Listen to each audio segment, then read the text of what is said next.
आइए इस वीडियो में आप लोगों को तेल का खेल दिखाता हूं। पूरी दुनिया के अंदर इस वक्त तेल का खेल चल रहा है और इस तेल के खेल में कई सारे देशों के रिश्ते खराब हो चुके हैं। कई सारे देशों में जंग जैसे हालात बने हुए हैं। अमेरिका के राष्ट्रपति डोनाल्ड ट्रंप ने तेल के खेल में वेनेजुएला के साथ क्या कुछ किया आप लोगों को मालूम है। वहां से क्या अपडेट है वो आपको बताऊंगा।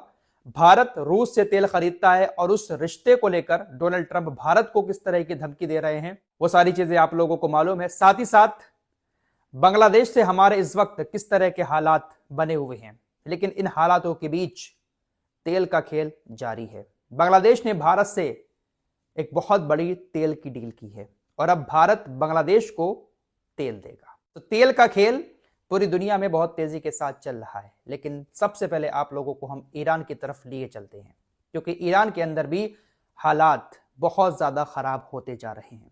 अगर इसी तरीके के हालात रहे तो शायद हो सकता है कि इजराइल और अमेरिका अपने मकसद में कामयाब हो जाएं, अयतुल्लाह खामनेई का शासन ईरान से खत्म हो जाए। दरअसल इस वक्त पूरे ईरान के अंदर ब्लैक आउट है और यह ब्लैकआउट दंगों की वजह से नहीं हुआ है, बल्कि मोसाद के नेटवर्क को कमजोर करने के लिए ईरान प्रशासन ने ब्लैकआउट किया है। दरअसल ईरान की तरफ से ऑफिशियली स्टेटमेंट दिया गया है कि ईरान के अंदर ये जो कुछ भी हो रहा है इसके पीछे इजराइल और अमेरिकी आतंकी हैं। मोसाद के लोग घुसे हुए हैं और यहीं पर बैठकर ऑपरेशन को अंजाम दे रहे हैं। ये जो दंगे भड़काए जा रहे हैं इसके पीछे पूरा मोसाद का नेटवर्क काम कर रहा है। उसी मोसाद के नेटवर्क को कमजोर करने के लिए पूरे ईरान के अंदर ब्लैकआउट कर दिया गया है। इंटरनेट सेवा न सिर्फ काटी गई है बल्कि पूरी तरह से ठप कर दी गई है। इंटरनेट सेवा को इस तरह से ठप किया गया है ईरान के अंदर कि जो सरकारी दफ्तर हैं ईरान के, वहां पर भी सिस्टम काम नहीं कर रहा है, वहां पर भी नेट नहीं चल रहा है, क्योंकि ईरान के प्रशासन को ऐसा लगता है कि हमारे नेट का इस्तेमाल करके अंदर अंदर कुछ ऐसे ऑपरेशन मोसाद चला रहा है जिसकी वजह से हम कमजोर हो रहे हैं और दंगे भड़क रहे हैं। फिलहाल पूरी तरह से ईरान में ब्लैकआउट है। कई सारे शहरों को आग के हवाले किया जा रहा है। लोग सड़कों पर उतरे हुए हैं। चौराहों पर जो अभी का इस्लामिक झंडा है ईरान का, उसको उतारकर जो पुराना झंडा हुआ करता था जब यूरोपीय कल्चर था ईरान के अंदर, उस तरह के झंडे लगाए जा रहे हैं।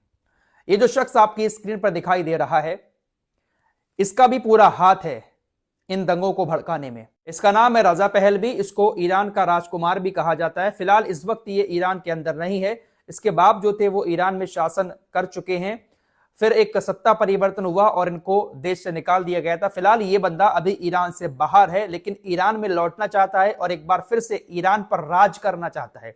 इसलिए ये भी काफी ज्यादा उकसा रहा है, क्योंकि इसकी सोच जो है वो कहीं ना कहीं इजराइलियों और अमेरिकियों से मैच खाती है। इसीलिए डोनाल्ड ट्रंप और इजराइल की ये पसंद बने हुए हैं कि ईरान के अंदर अयतुल्लाह खामनेई की सत्ता परिवर्तन हो और ये बंदा आकर फिर ईरान की बागडोर संभाले। ये कह रहा है कि हाँ, मैं सही वक्त पर आऊंगा और ईरान के लोगों के साथ खड़ा होऊंगा, सड़कों पर उतरूंगा इस शासन के खिलाफ, लेकिन इसको डर है कि अभी पहुंच जाता हूं तो ईरान का अभी का शासन इसको गिरफ्तार करके जेल में डाल सकता है। फिलहाल ये मौके की तलाश में है और अमेरिका इजराइल पूरा इसका साथ दे रहे हैं। इसको लेकर डोनाल्ड ट्रंप ने कहा, उन्होंने ईरानी राजकुमार रजा पहलवी को देखा है, वो एक अच्छे इंसान लगते हैं, लेकिन मुझे नहीं लगता कि राष्ट्रपति के तौर पर इस समय उनसे मिलना ठीक होगा।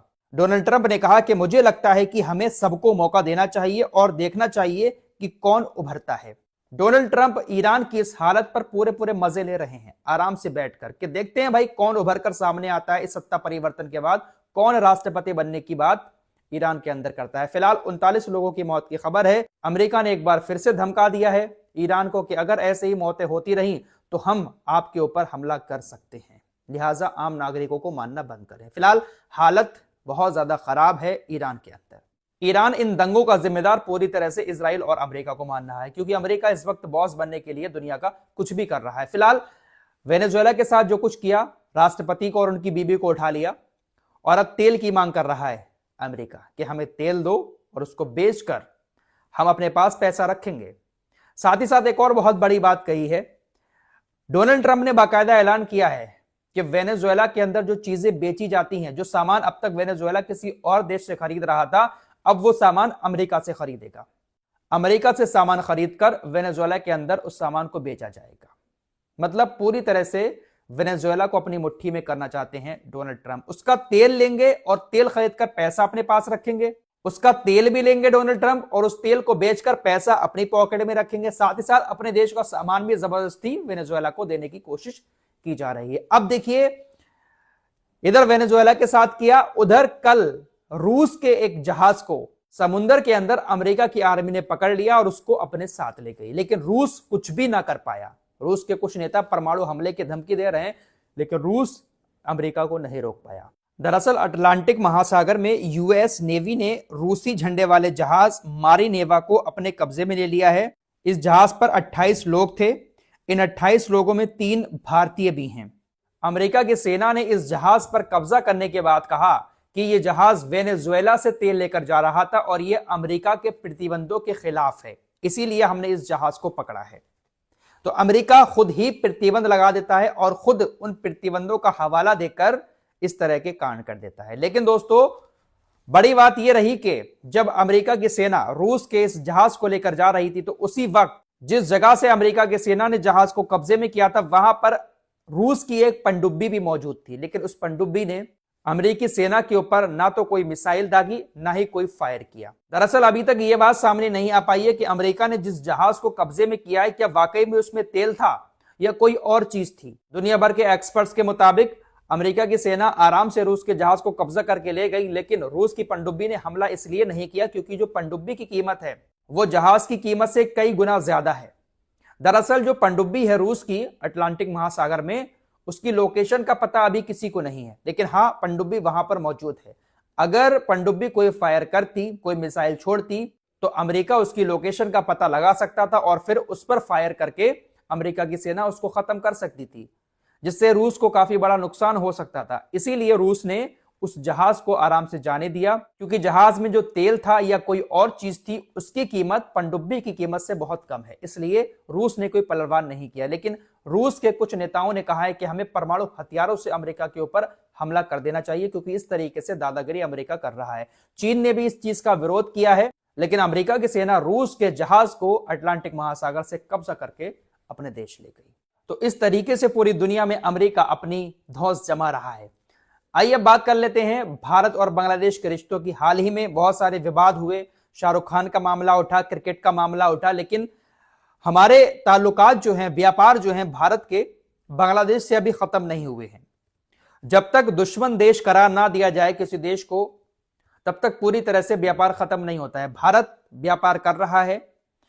अब खबर आ रही है कि 18,000 टन डीजल बांग्लादेश भारत से खरीदेगा और एक सरकारी कंपनी है, तेल कंपनी, वो बांग्लादेश को तेल देगी। भारत और बांग्लादेश के बीच कई सारे समझौते चल रहे हैं।